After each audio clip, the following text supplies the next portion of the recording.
있습니다. 두 번째로는 우리 안에 거하시는 성령으로 말미암아 복음을 지키라. 이렇게 말씀해 주는데 14절에 보니까 우리 안에 거하시는 성령으로 말미암아 내게 부탁한 아름다운 것을 지키라. 이렇게 이제 말씀해 주고 있는데 바울은 우리 안에 거하는 성령에 대해서 말하고 있습니다. 그러니까 여러분 고린도서 3장 16절에 보니까 성령에 관해서 이렇게 말씀합니다. 너희는 너희가 하나님의 성전인 것과 하나님의 성령이 너희 안에 거하는 것을 알지 못하느니요. 여러분 내 안에 성령께서 거하십니다. 믿으시면 아멘 하시기 바랍니다. 아멘. 내 안에 성령이 거하세요. 그럼 나는 뭐가 되냐면 성전이 된다는 거예요. 성령이 내 안에 지금 들어와 계시기 때문에. 바울은 디모데에게 지금 부탁한 아름다운 것을 그 성령을 통해서 지키라. 이렇게 권하고 있습니다. 특별히 지금 이제 감옥에 갇혀서 죽음의 날을 기다리는 바울. 로마의 감옥에 갇혀 있습니다. 이제 차디찬 감옥이고 겨울이 곧 닥쳐오게 됩니다. 바울은 디모데에서 목회하는 에베소에서 목회하는 그 디모데를 지금 생각을 합니다. 디모데를 생각하면서 그 디모데에게 편지를 보내게 되죠. 그러면서 오늘 주시는 말씀이 바로 그런 거 아닙니까? 바로 우리 안에 거하시는 성령으로 말미암아 내게 부탁한 이 아름다운 것을 지킬 수 있도록 해라. 성령의 능력으로 아름다운 것을 지키라. 이 복음을 지키라는 거죠. 그래서 여러분 성령의 능력은 바로 우리로 하여금 복음의 증인이 되게 만듭니다. 그래서 정말 중요한 건 우리 안에 성령이 거하셔야 된다는 것. 내가 성령의 능력을 받아야 하나님의 복음을 갖다 올바로 지킬 수 있다는 겁니다. 여러분 초대교회에 보게 되면 하나님 복음이 이제 온 세계 만방에 이렇게 증거되고 전파되기는 그런 때인데 이 초대교회에서 처음에 그리스도 예수께서 부활하신 사실을 제자들이 이제 목격을 하게 됩니다. 근데 목격을 했지만 그들이 목격을 했는데 변화가 일어나지 않아요. 아니 죽었던 예수님이 부활하셨는데 그 사실을 보았는데 제자들에게 전혀 변화가 없습니다. 그래서 로마의 군인들이 무서웠습니다. 바리새인 서기관 대제사장이 두려웠습니다. 그래서 그들은 문을 꽁꽁 걸어잠궜습니다. 사람들이 모일 때마다 겁이 나서 문을 걸어잠궜습니다. 그러다가 마가의 다락방으로 장소를 옮겨서 거기서 기도를 하게 되는데 120명의 제자들이 모였습니다. 간절히 하나님께 기도하게 될 때 그때 여러분 그들 가운데 급하고 강한 바람 같은 성령이 그들에게 임했습니다. 무슨 얘기입니까? 여러분 바람 같은 성령이라고 해서 성령을 느낄 수 있도록 임하게 됐다는 거죠. 또 불의 혀같이 갈라지는 성령의 역사가 있었다. 그럴 때에 눈으로 볼 수 있도록 성령의 역사가 그들에게 충만하게 임하게 됩니다. 그리고 그들은 성령을 받은 다음에 변화가 되었다는 사실. 그래서 이제 문을 박차고 나갑니다. 꽁꽁 걸어잠궜던 문을 활짝 열어져 끼고 그리고 박차고 나갑니다. 나가서 버렸습니까? 성령이 너에게 임하면 너희가 권능을 받고 너희가 증인이 된다. 이렇게 말씀하지 않습니까? 가는 곳마다 증인이 돼요. 베드로가 예수님의 제자들이 그리고 많은 형제들이 현장에 나가서 예수 그리스도의 생명의 복음을 전하게 되는데 많은 사람들이 깨닫고 하나님께 돌아오게 되는데 이 많은 사람들에게 세례를 베풀게 되는데 하루에 3,000명씩 회개하고 세례받고 변화되는 그 엄청난 역사가 나타났다는 거죠. 그래서 여러분 이 일이 어떻게 가능합니까? 성령이 우리에게 주어지게 될 때, 성령 역사가 일하게 될 때 이런 일이 가능했던 것을 우리에게 보여주고 있습니다. 그래서 여러분 교회는 성령 강림으로 시작이 됩니다. 여러분 베드로가 두려운 나머지 예수님 모른다고 3번씩이나 부인을 했습니다. 그랬는데 사도행전 5장 41절에 보니까 사도들은 그 이름을 위하여 능력받는 일에 합당한 자로 여기심을 기뻐하면서 공회 앞을 떠나니라. 이렇게 말씀해 주고 있습니다. 두려움에 떨던 제자들입니다. 이런 제자들이었는데 이제 성령 받은 후에 여러분 성령 때문에 이제 성령이 내 속에 들어왔지 않습니까? 예수님으로 인해서 받는 박해를 갖다 넉넉히 이겨나갑니다. 그리고 그 박해 앞에서 기뻐하면서 감사하면서 찬양하면서 하나님께 영광 돌리는 이런 사람들로 변화가 되더라는 거죠. 성령의 강력한 역사입니다. 사도행전 3장 6절에 보니까 성령이 임하게 되니까 사람들이 능력을 받게 됩니다. 그래서 사도행전 3장 16절에 그렇게 말씀하지 않습니까? 은과 금은 내게 없거니와 내게 있는 이것을 내게 주니 곧 나사렛 예수 그리스도의 이름으로 일어나 걸으라. 성전 미문에 있는 안전뱅이를 갖다가 베드로가 오른손을 잡아서 벌떡 이렇게 세우게 될 때 안전뱅이가 자리에서 일어나게 됩니다. 그리고 걷기도 하고 뛰기도 하면서 하나님께 영광을 돌렸다. 그렇게 말씀해 주고 있어요. 성령의 강력한 역사가 임하게 될 때 죽은 자가 살아나기도 하고 안전뱅이가 일어서기도 하고, 그리고 이제 사도행전 8장 6절 이하에 보니까 빌립이 사마리아에 가서 여러 표적을 행하게 될 때 사람들이 빌립이 하는 말을 듣게 됩니다. 빌립이 행하는 표적을 바라다 보게 됩니다. 그리고 많은 사람들이 빌립의 말을 갖다 일심으로 청종을 하게 돼요. 그리고 난 다음에 여기 보니까 많은 사람들에게 붙었던 더러운 귀신이 있는데 그 귀신들이 막 빌립이 하나님 복음을 전하게 될 때 소리를 지르면서 떠나가는 역사가 나타났고, 안전뱅이가 일어서게 되고 중풍병자 고침받게 되는 그런 기적의 역사가 있게 되면서 그 성에 기쁨이 충만하더라. 큰 기쁨이 그 성에 있더라는 거죠. 이렇게 해서 많은 사람들이 하나님께 돌아오게 되는 그런 일들이 바로 성령의 역사를 통해서 일어났던 걸 보게 됩니다. 여러분, 성령이 임하게 되면 말씀을 해석하기도 하고 우리가 영을 분별하기도 하고 말씀을 또 지키기도 하고 변화의 역사가 나타나게 되는데, 근데 이 성령은 어떤 사람에게 임하느냐? 남녀노소 누구에게든지 사모하는 자에게. 여러분, 성령을 사모하시길 주의 이름으로 부탁을 드립니다. 아멘. 성령은 사모하는 자에게 임하는 거예요. 아멘. 교회를 나왔는데 그냥 앉아만 있으면 어떻게 성령께서 역사할 수 있겠어요? 주님도 우리에게 말씀합니다. 구하라. 그러면 너에게 줄 것이요. 찾으라. 그러면 찾아낼 것이요. 문을 두드리라. 그러면 너에게 열릴 것이니 구하는 이마다 얻을 것이고 찾는 이는 찾아낼 것이고 두드리는 이에게는 열릴 것이라고 말씀해 주고 있습니다. 근데 우리가 구하지도 않고 찾지도 않고 두드리지 않는데 어떻게 이 문이 열려지겠어요? 어떻게 찾을 수가 있겠어요? 어떻게 문제가 해결될 수 있겠습니까? 여러분, 성령은 간절한 마음으로 사모하는 자에게 임한다는 사실을 믿으며 살아가시길 바랍니다. 아멘. 어느 목사님이 중국에서 선교할 때 이야기를 합니다.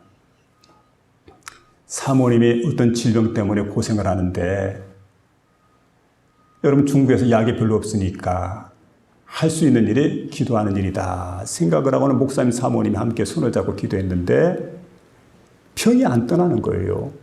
그대로 질병으로 고통당하는데 마침 그때 캐나다 밴쿠버에 있던 학생들이, 젊은 학생들이죠, 이제 중국에 와가지고 천진이라고 하는 장소, 그러니까 자기 집에서는 한 인터넷 서울 정도까지 되니까 가까운 거리 있죠. 가까운 거리에 있는 이런 곳인데 그 천진에 와가지고 어학원을 이제 열어가지고 영어를 가르칩니다.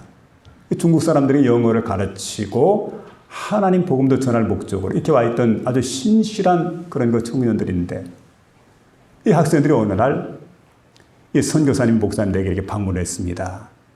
와가지고 땅 밟기도 하고 또 사진도 찍고 그리고 농장 구경도 하고, 그러고 보니까 아주 신실해요, 사람들이. 그리고 감동스러운 일들을 많이 합니다. 그리고 이제 이들이 그곳에 목사님에게 와가지고 사역을 다 마치고 돌아가게 되는데 얼마나 고마워요. 젊은 청년들이 와가지고 이렇게 사역을 하고 돌아가는데 마음속에 큰 위로가 돼가지고 그들에게 이제 표를 다 구해가지고 함께 그 정류장에 따라갑니다.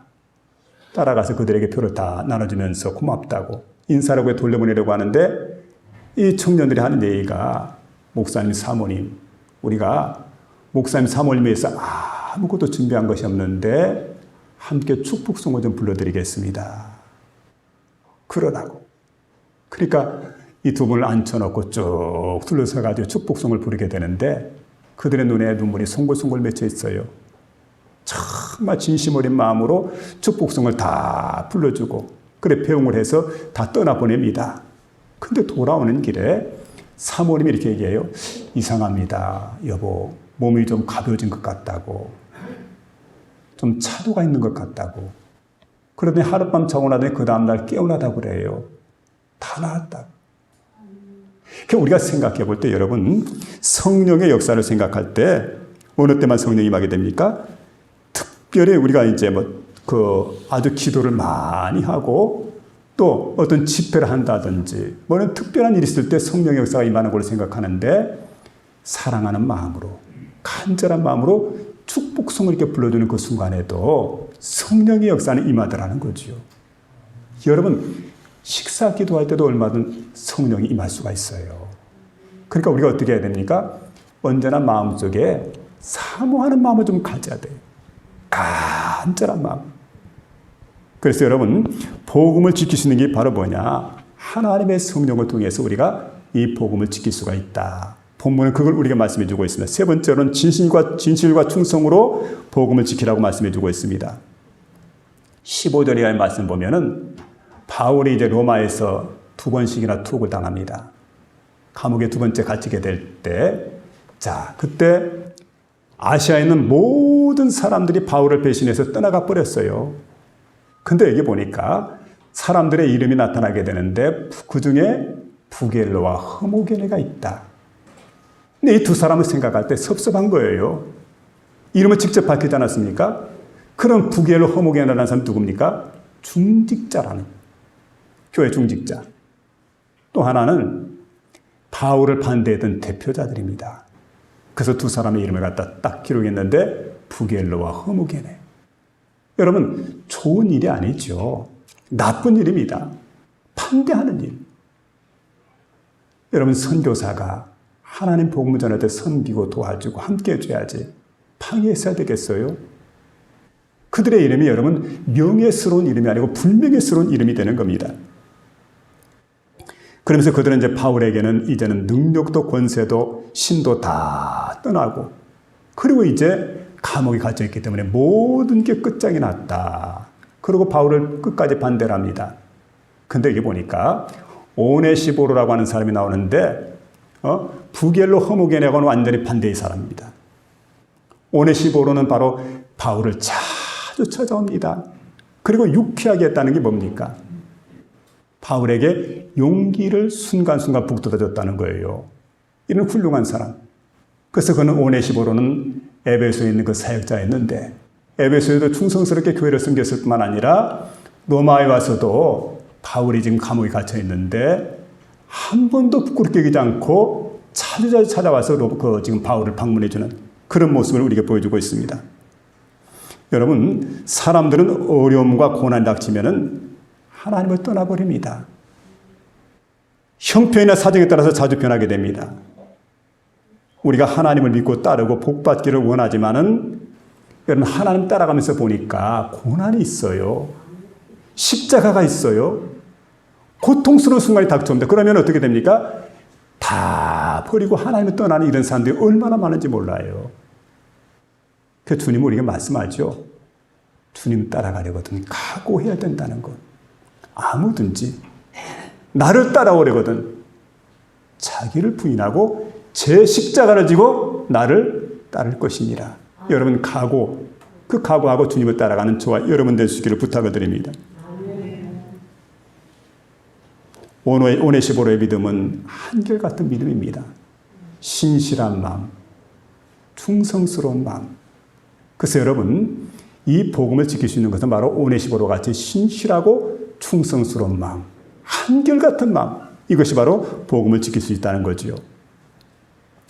로마의 위대한 정치인이었던 줄리어스 시저가 있습니다. 근데 이 사람 곁에는 그렇게 충성스러운 신하들이 많았다는 거예요. 시저가 이렇게 명령을 내립니다. 화살이 막 빗발치듯 날아오는 그런 그 장소인데 그 암벽을 기어 올라가라. 그럼 여러분, 이때 시저의 신하들은, 시저의 그 부하들은 그 명령을 듣고 그냥 그 명령 그대로 순종하는 거예요. 아무리 화살이 빗받침 날아와도 그 암벽 위를 기어 올라갔다는 거죠. 또 게다가 전세가 불리합니다.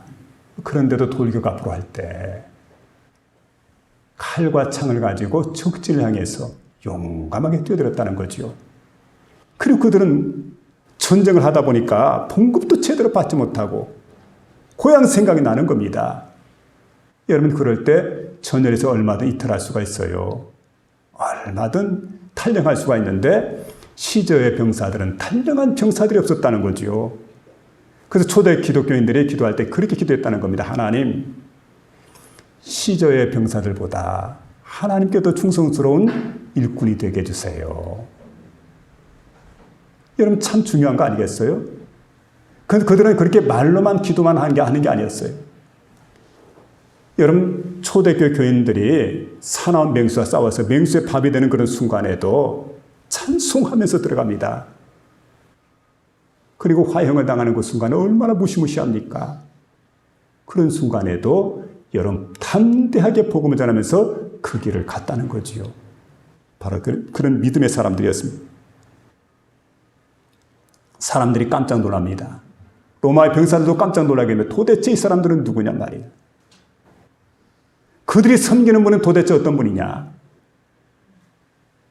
여러분 주 예수 그리스도의 종들입니다. 하나님을 섬기는 사람들입니다. 예수 그리스도가 누구이길래 그에게 이렇게 생명을 거는가? 많은 사람들이 깜짝 놀라게 됐다는 거지요. 오늘 주님께서는 부겔로와 허무게네 같은 사람이 아니라 오네시보로 같이 한결같고 충성스러운 사람들을 오늘도 찾으신다는 사실을 우리가 기억해야 됩니다. 세상은 복음을 자꾸 변질시킵니다. 왜곡시키는 그런 세상입니다. 근데 여러분 우리는 이 복음을 그리스도 안에 있는 믿음과 사랑으로 그리고 성령의 능력으로 우리의 신실함으로 그리고 충성됨으로 끝까지 지켜나갈 수 있는 그런 복된 심령 될 수 있기를 주의 이름으로 축원합니다. 하나님 감사합니다.